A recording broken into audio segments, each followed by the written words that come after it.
In a world filled with technology, where we're able to see just how big our world is and how many people are in it, it is so easy to feel insignificant, like we don't matter, like you don't matter. But the truth of the matter is we all have a story to tell.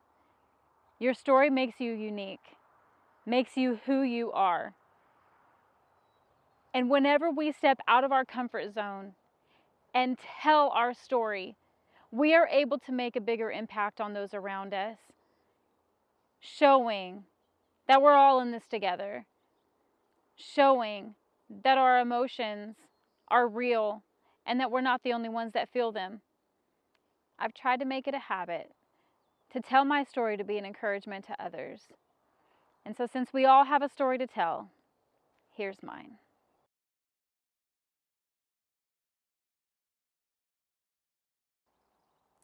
I'm going to start off my story from my earliest memory, being 2 years old, in the hallway as my grandmother held me, hearing my mom and dad fight in the bedroom. I knew that my dad was beating my mom up, and I remember seeing my mom run out of the room and leave, and going into my parents' bedroom and seeing my dad cry. And that pretty much sums up my childhood. My parents were 19 and 20 whenever I was born to them. They were not married, and they only stayed together until I was about 3 or 4. From that time, we moved around a lot.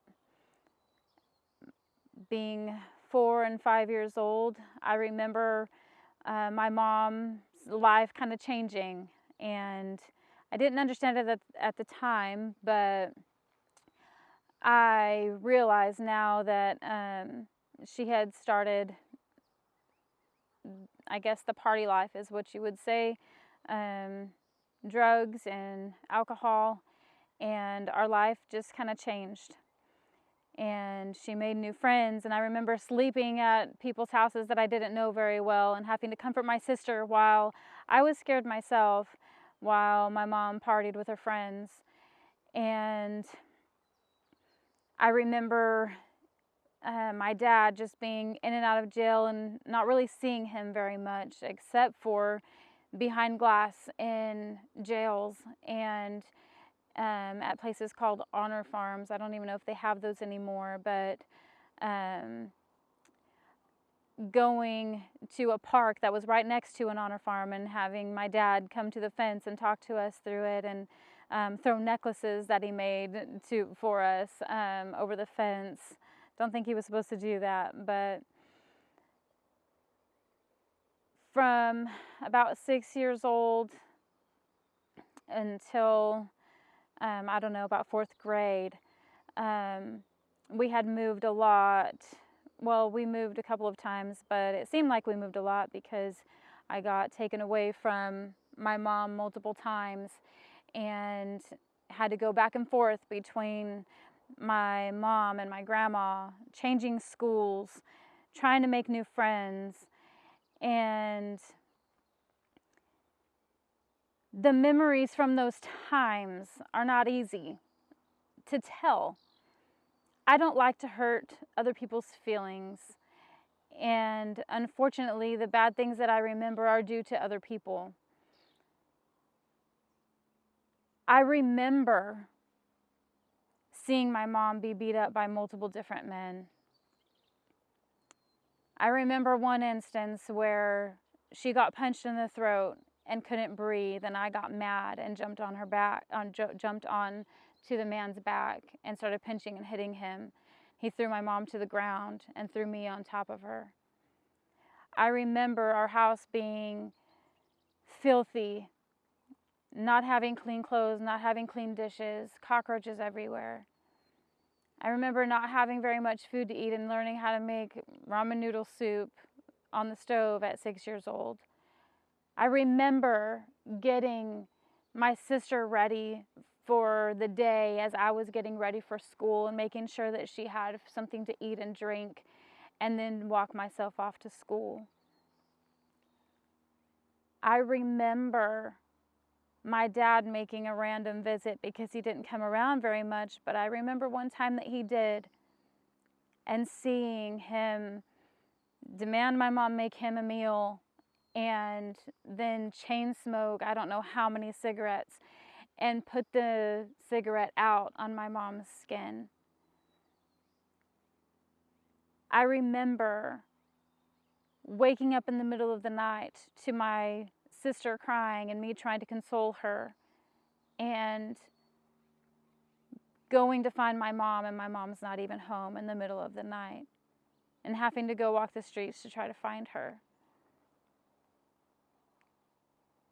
I remember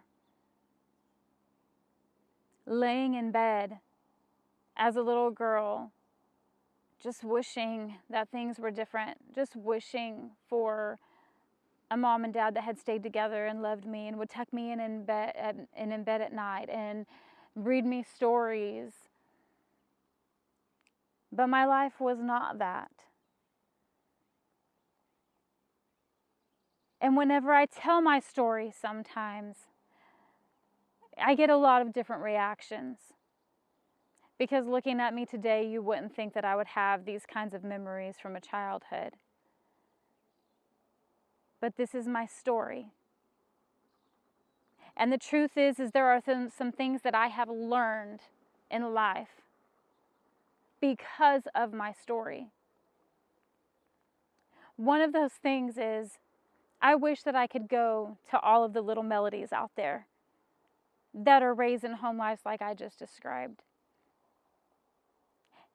that have gone into survival mode, that have blocked out some memories because they're too painful to keep,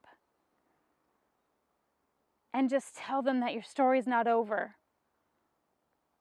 and that you're learning and you're growing, and there's so much more to life. It's not the end. See, because I've learned in going down and finding lines of white powder on the table and adults strung out on the couches and floors, I learned drugs lead to this life, and I don't want it. You do not have to live the life that you are surrounded by. There is hope. There is a way out. I learned that you are not your parents. And sometimes you're going to have to go through things. Sometimes you're going to have to go through some very hard things because of your parents, because of the people that are around you, because you're affected by the choices that others make. And it's not fair. And it hurts. But it's not over yet. And if you can take the things that you're going through right now, for some of you, the hard things, the things that want to destroy your joy and bring you bitterness, there is a way out. And you will find it if you just keep on going and learn from others' mistakes. I think that's the most important lesson that I learned as a child going through all of these things. Is that it's far better to learn from other people's mistakes than to make the mistakes yourself. And so few people learn that lesson. But if you can learn to look at others and say, their actions caused this, and that's not the life that I want, so I'm not going to do that thing. I'm not going to take that drug. I'm not going to drink the alcohol. I am going to choose a better life. You will make a difference in your own life. Another lesson that I learned is that I am not a mistake. And it's easy to feel that way in situations like I was raised in. Like I just don't matter, that I just should not have been born. It was just a big mistake. You are not a mistake. You were formed with a purpose in mind. And while God didn't want the bad things that happened to you to happen, He didn't cause it. It was caused by other people's choices. He can and He will, if you will let Him, turn it into something good. And I know that seems impossible because I've been there. But if you hold on through the rest of my story, you'll see that it is true. But lastly, there's always a way of escape. Through the trials and struggles of life, there is an escape. Now at this point in my life, talking about my early childhood, I chose school. School became my escape. Home life was bad, but whenever I went to school, the teachers loved me and I could do well and get rewarded for it. And I strove so hard to just do good in school. And I know it's going to sound strange, but that's the end of chapter 1. Sincerely.